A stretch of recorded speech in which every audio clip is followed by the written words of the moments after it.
Este é o conjunto arquitetônico denominado de Espaço Cultural Roseli do Alesque Preto, tombado em 1990. Fica na Avenida Brasil, pertinho do centro da cidade.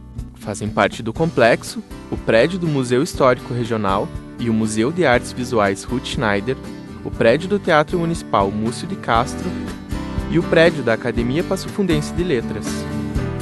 O Teatro Municipal Múcio de Castro começou a ser construído em 1883 e foi finalizado em 1888 como sede para o Clube Amor à Instrução, um local de diálogo sobre diversos assuntos para os jovens associados.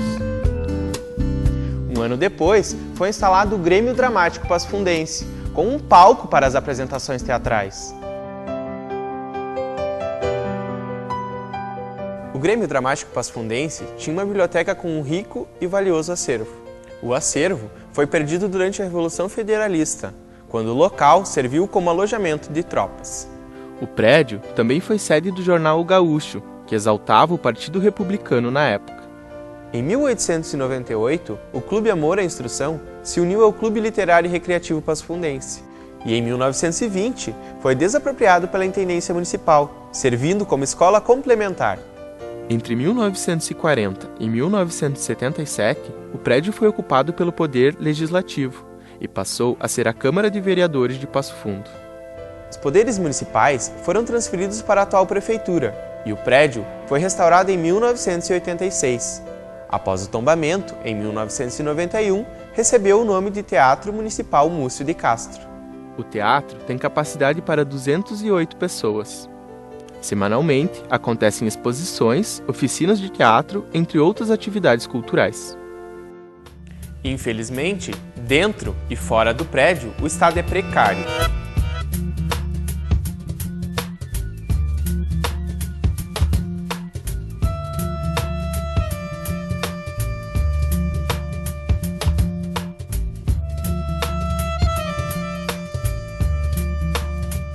Descaso com o patrimônio histórico e cultural do município. Estamos no Museu Histórico Regional, inaugurado em 1911 como prédio da antiga Intendência Municipal. Simboliza a modernidade e o poder político de toda uma época. A fachada, considerada inovadora, reproduziu o estilo arquitetônico vigente na Europa. A porta foi importada da Bélgica em 1912. A Intendência Municipal funcionou aqui até 1930. Passou a se chamar Prefeitura Municipal e permaneceu no local até 1976. Com a transferência da Prefeitura para novas instalações, o local foi utilizado pela Secretaria Municipal de Indústria, Comércio, Turismo, Cultura e Desporto e uma das salas foi destinada ao Museu Municipal. O Museu Histórico-Cultural foi criado em 1977 por um decreto municipal. Funcionou de 1977 a 1990 e por aproximadamente 5 anos ficou desativado. Em 1994, a cidade se mobilizou. O projeto municipal Passo Fundo Conta Sua História foi lançado para resgatar e preservar a memória e a história regional. E a parceria com a Universidade de Passo Fundo contribuiu e contribui até hoje para a reorganização do Museu Histórico Regional. No mesmo prédio, funciona o Museu de Artes Visuais Ruth Schneider, inaugurado em maio de 1995. Este é o prédio da Academia Passofundense de Letras. Em 2013, completou 75 anos. O terreno foi adquirido em 1915 e o prédio construído no mesmo ano pelo Clube Pinheiro Machado, clube vinculado ao Partido Progressista Rio-Grandense. Em 1929, o clube emprestou o local para a Escola Complementar, que funcionou durante 3 anos. Em 1938, foi fundado aqui o Grêmio Passofundense de Letras, para garantir a intelectualidade, já que vivia-se no Estado Novo, regime autoritário implantado por Getúlio Vargas.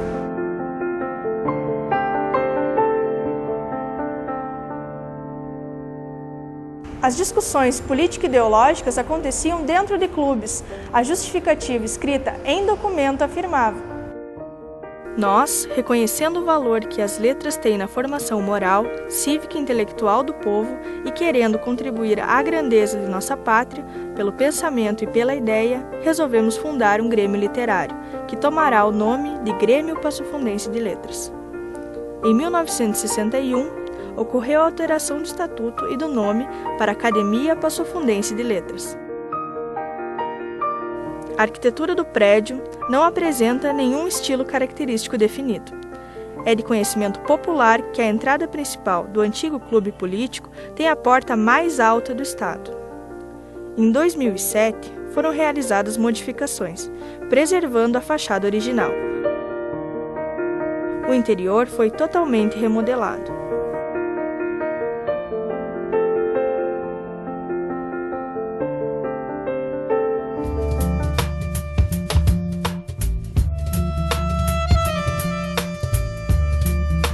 Estamos na rua Teixeira Soares. Aqui está localizado o prédio do antigo quartel do Exército de Passo Fundo. A construção iniciou em 1922.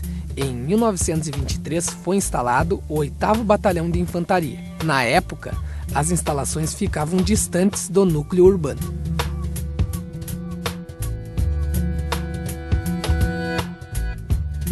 Até 1987, vários regimentos ocuparam o lugar. Entre as funções básicas do espaço estava a preparação de militares reservistas para a segurança nacional. Em 2000, a unidade do Exército Brasileiro de Passo Fundo encerrou as atividades e foi transferido para Francisco Beltrão, no Paraná.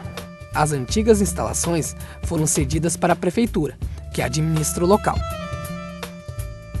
Junto com alguns setores da prefeitura, funciona aqui a Junta de Serviço Militar, responsável pelos alistamentos e documentos militares no município.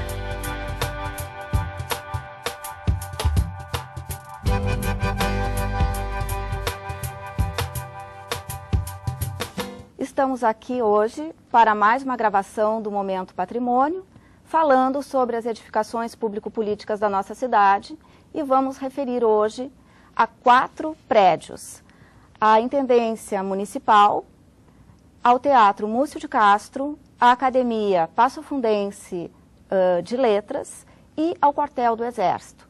Estamos aqui com a professora Ana Paula Vicker, que é a secretária do Planejamento da nossa cidade e também professora do curso de Arquitetura.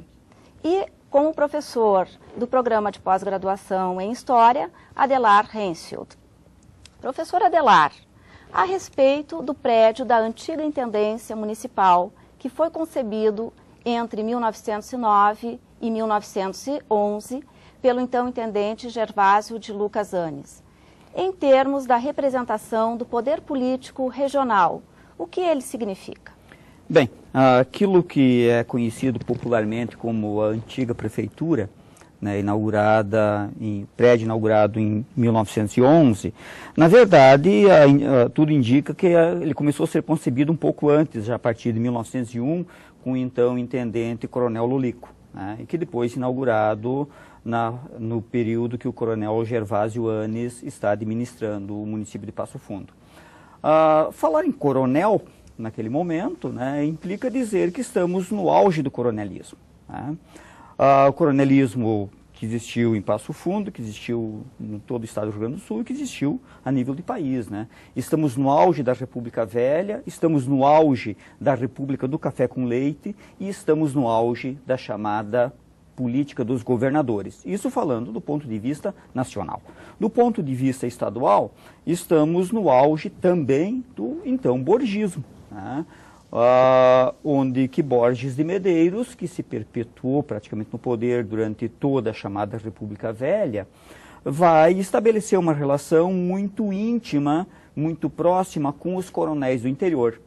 Então, o coronel Gervásio Anes era um dos próceres do Partido Republicano Rio-Grandense, é o fundador do Partido Republicano em Passo Fundo, e tem uma ligação muito próxima, então, com Borges de Medeiros, né? E o prédio, né, da antiga intendência, que teve esse nome, então, até 1930, significou uma espécie de modernização conservadora em Passo Fundo também, né? É bom a gente ressaltar que nessa primeira década do século XX, o país como um todo, nos espaços urbanos, passou por isso que nós chamamos de uma modernização conservadora, né? Pegarmos, por exemplo, no Rio de Janeiro, a capital nacional, uma série de prédios públicos também vão ser construídos naquele período, né? Então Passo Fundo não ficou fora disso.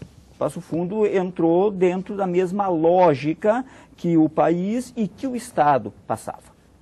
Então, evidentemente, nesse prédio foi o espaço da tomada de decisões desde, então, 1911 até 1976, quando a administração municipal é transferida para o atual espaço, né, a atual prefeitura municipal.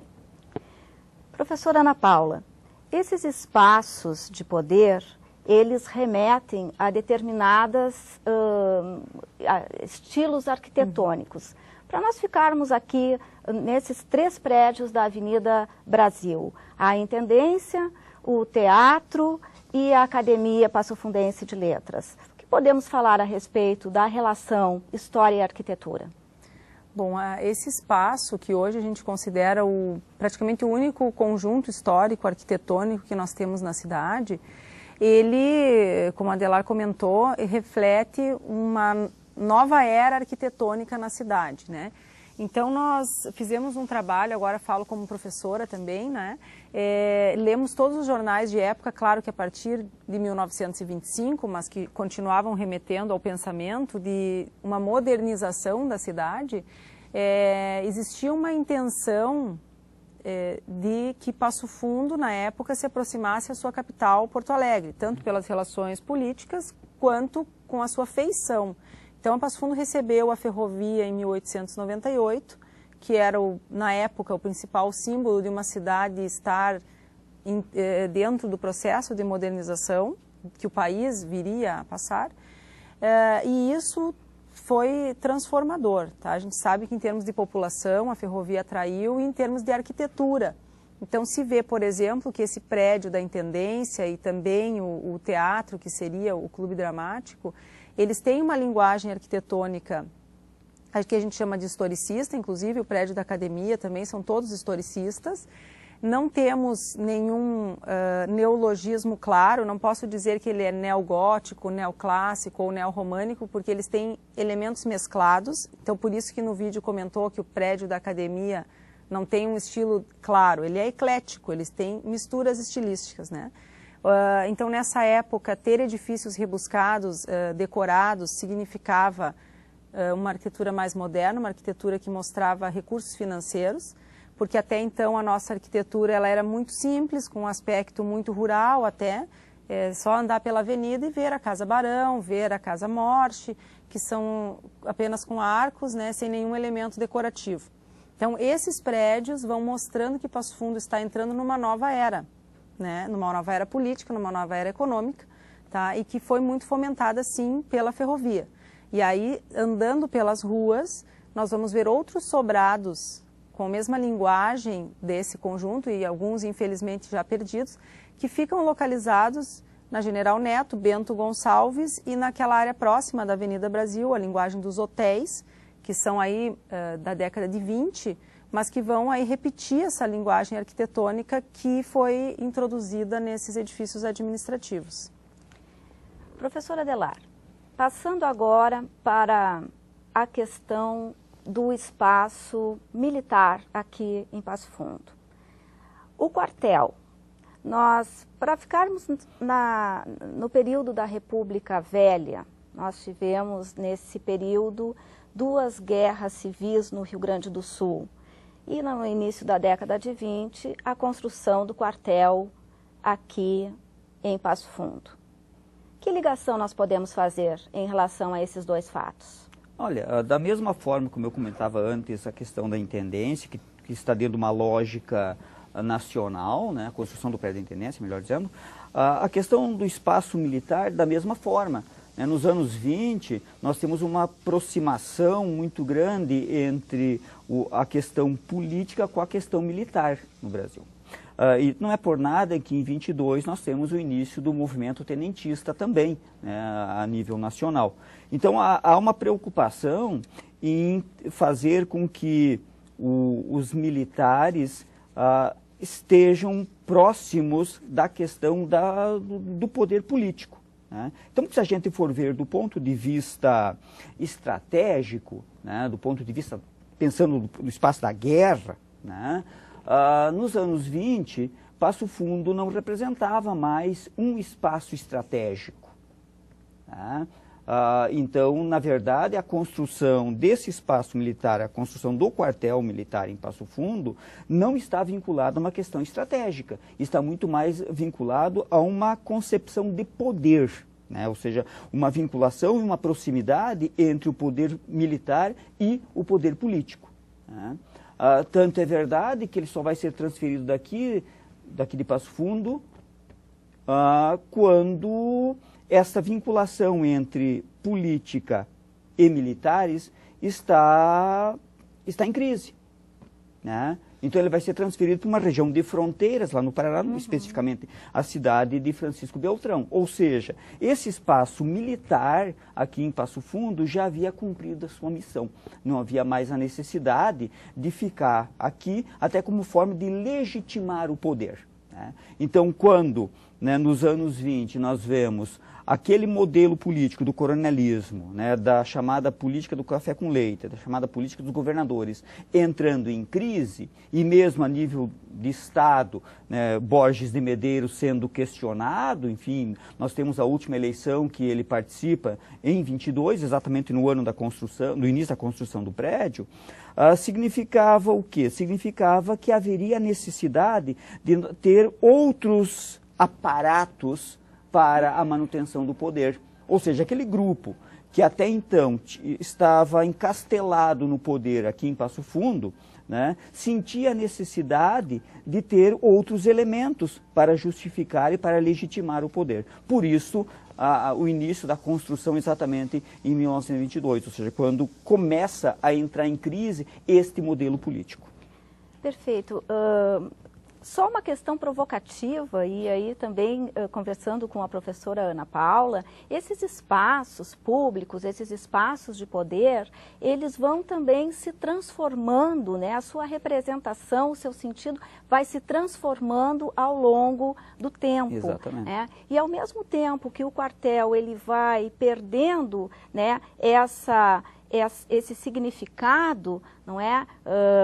Ao longo das décadas, há um momento específico que é no golpe de 1964, que a presença do quartel aqui tem um sentido muito importante. Quando o governador Ildo Meneghetti transfere a capital, né, o governo, né, o governo, melhor dizendo, estadual, para Passo Fundo. E a presença, né, a existência do quartel aqui dos militares, ela é muito significativa porque está mais próxima, né, do restante do país. A posição do quartel no norte do Rio Grande do Sul, né, ela é chave para que o Ildo Meneghetti, naquele plano Operação Farroupilha, não é, escolhesse Passo Fundo e não outra cidade para sediar o governo naqueles dias. Bem lembrado. E além disso, né, além da presença, né, dessa unidade militar aqui, quer dizer, o comando militar aqui é um comando pró-golpista também. Exato. Né? Porque sabemos, no Rio Grande do Sul houveram militares que eram contra o golpe. Então, com certeza, se nós tivéssemos aqui em Passo Fundo um comando militar que não fosse adepto ao golpe, Ildo Meneghetti não teria transferido o governo para cá. Né? Correto. Ana Paula, o que dá para dizer a respeito desse espaço, o quartel, hoje? Bom, o quartel é um espaço que a gente tem que fazer uma análise, como vocês estavam falando, do papel histórico dele, né? Ele é um bem tombado como patrimônio histórico municipal. Tanto os prédios quanto o muro, quer dizer, ou seja, o conjunto arquitetônico, mas principalmente pelo seu valor histórico, né? Como o prédio de quartel, os quartéis tinham uma arquitetura mais simples, né? Elas não tem todo aquele rebuscamento que se vê nas fachadas dos prédios que a gente falava antes, né? Mas eles têm uma imposição de poder pelo seu próprio porte, a área que se ocupa dentro da cidade. E ele era um limite urbano. Passo Fundo, naquela época em que o quartel foi construído, tinha seus limites ali naquela redondeza, né? Então ele estava assim na borda da cidade. Hoje ele está engolido pelo crescimento que a cidade apresentou nos últimos anos, tá? E além disso, ele chega a ser hoje o que a gente chama, apesar de ter um uso, ele é um grande vazio urbano porque a cidade englobou a área e ele não tem um uso potencializado, tá? Ele está sendo utilizado pela Prefeitura Municipal, porém somente os prédios, tem toda uma área aberta que está ali sem uso. Nós não temos permeabilidade através desse espaço, que era a mesma coisa que acontecia com o grande espaço da Gare, que também era um grande vazio urbano, né? Então, com as transformações urbanas, esses espaços que perderam a sua função, né, o quartel não volta mais, como eu estava falando, é um processo histórico encerrado, ele não tem mais função voltar. Tem gente que fala ainda que a gente deveria trazer o quartel voltar, não vai voltar. Ou pelo menos não nesses moldes, não naquele espaço, não há porquê. Então, nós temos que entender um outro caráter para aquela área e entender o quanto essa área vai ter outro papel de agora em diante, né? Ela vai ter que preservar a sua memória, mas tendo uma outra função dentro da nossa sociedade, né? E esse espaço hoje, a Prefeitura tem concessão dele, ele não é de propriedade do município, ele é de propriedade federal e de propriedade, são 5 matrículas, né? 2 estão ainda com o Exército. O que é de nossa propriedade do município é apenas o campo Fredolino Chimango, que esse sim foi doado efetivamente ao município, né? A restante da área ainda está num que a gente chama de limbo. A gente está vendo o que vai acontecer, as negociações que vão proporcionar, né? Sempre tendo a preocupação de que esse espaço é um grande espaço vazio, que talvez deva ser preservado vazio, com área verde, com amplitude visual, né? A gente tem que se preocupar que as cidades não fiquem sufocadas, né? E esse é um espaço que preservou um grande vazio pelas áreas de treinamento, enfim, principalmente a parte posterior dele, né? E a realidade é essa, hoje o quartel está nesse momento de inflexão, né? Não é nossa concessão até 2014, nele hoje funcionam várias secretarias. Seria interessante ter um centro social, um centro cultural, mas a gente não sabe qual é o encaminhamento que vai se tomar para esse espaço, né, que é tão importante. Professora Adelar, falando ainda sobre esse conjunto dos 3 prédios aí da Intendência, do Museu e da Academia Passofundense de Letras, que quando foram construídos, ao contrário do que era comum na época de serem construídos, ao menos o prédio da Intendência, na frente da praça principal da cidade, não foram. Justamente pela importância, né, da Avenida Brasil, né, foram justamente nessa área, né? E é interessante também ver que ao lado, né, desse poder político, né, dos intendentes, né, posteriormente a 30 dos prefeitos, estão, né, a Academia Passofundense de Letras e um teatro. Essa nossa elite política, professora Adelar, pode-se dizer que era uma elite política letrada? Sim e não. Eu só queria retomar um pouco essa questão do porquê da construção não próxima à principal praça, né? Eu acho que isso tem a ver com a ideia da modernização mesmo, ou seja, a ideia de você romper com o passado. Romper com aquele momento inicial de Passo Fundo, de construir um espaço inicial da cidade, né? O marco zero da cidade. Quer dizer, quando vamos construir a Intendência, onde que já havia sido construído um espaço cultural, teatro, enfim, que depois, mais tarde, é construído outro prédio também, é uma forma de romper com esse passado tradicional, né? Então você moderniza, mas ao mesmo tempo mantém o mesmo grupo no poder, né? Agora, se essa elite é letrada, é evidente que nós temos alguns representantes, né, que ocupam cargos de chefia, cargos administrativos, que têm formação superior, que buscaram sua formação em Porto Alegre, São Paulo, enfim, né? Então, sim, num certo aspecto, a gente pode dizer que é uma elite ilustrada, né? Por outro lado, nós temos representantes também, pessoas que não veem nisso algo muito importante. Quer dizer, é mais importante investir em terras, é mais importante criar gado do que eu ter um diploma de curso superior, né? Por outro lado, esses espaços culturais, é bom que a gente diga, e por isso que eu falo de uma modernização conservadora, são espaços que foram criados exatamente para um grupo muito pequeno, né, de pessoas aqui de Passo Fundo, que podemos chamar de elite, enfim, né, embora esse termo aí tem que ser questionado também. Mesmo o espaço cultural, o teatro, a futura Academia Passo Fundense de Letras, eram espaços que a população não tinha acesso. Então é um grupo muito pequeno que tem esse acesso a esses espaços todos, né? Então você olha, Passo Fundo está se modernizando.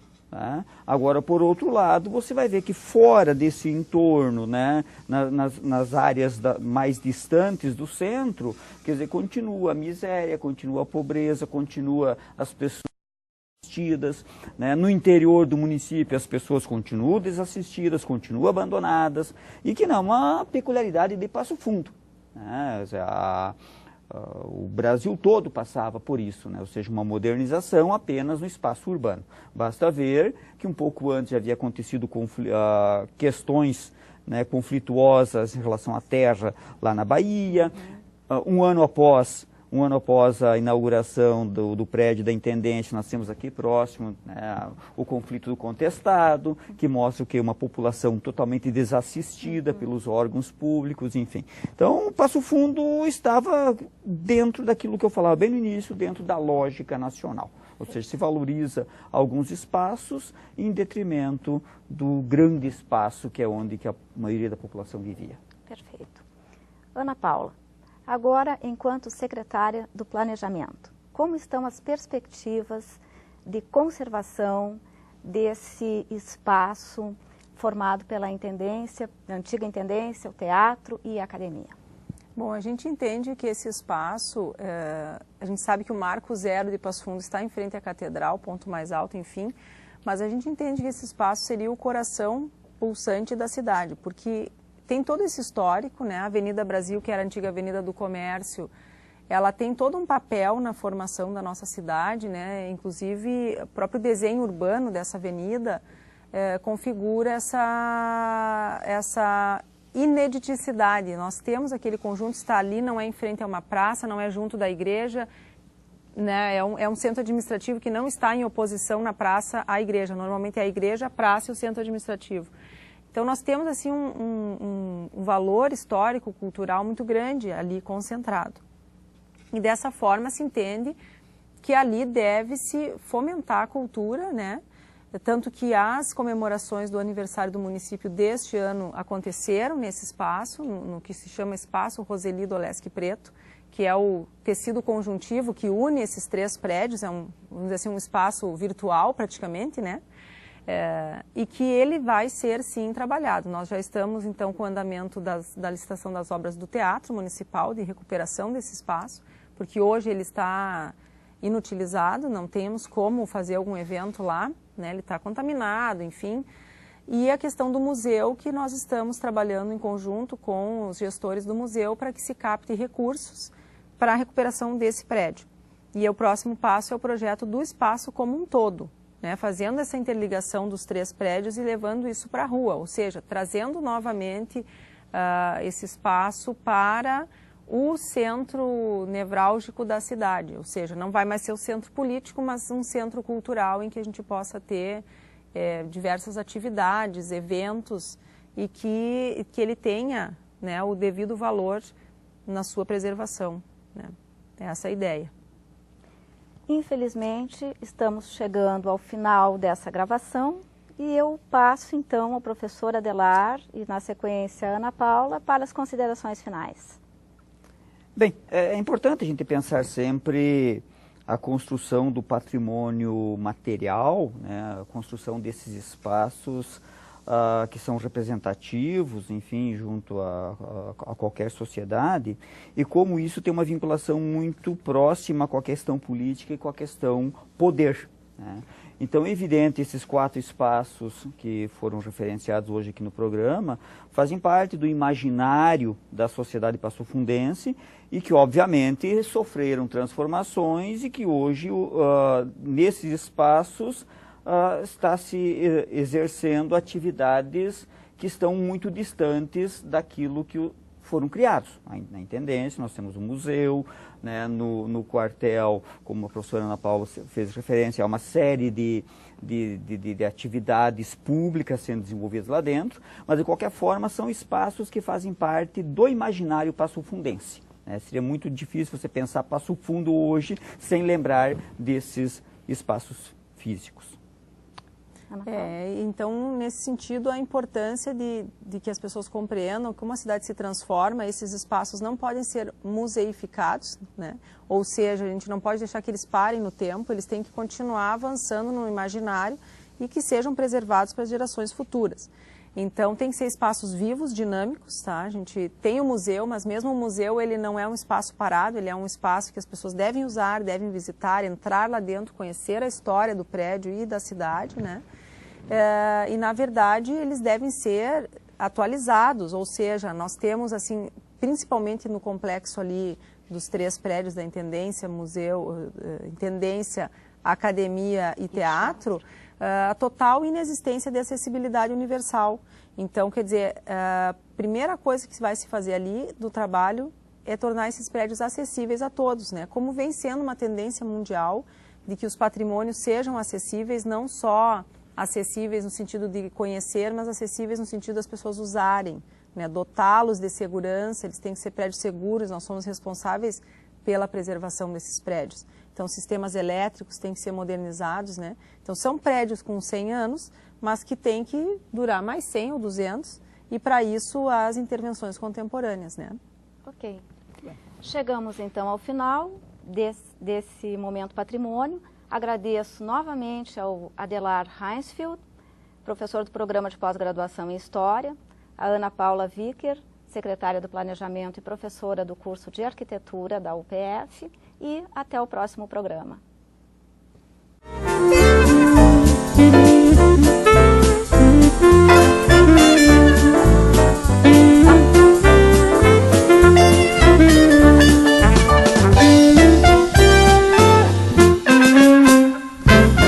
Apoio Cultural. Destaque Móveis e Decorações.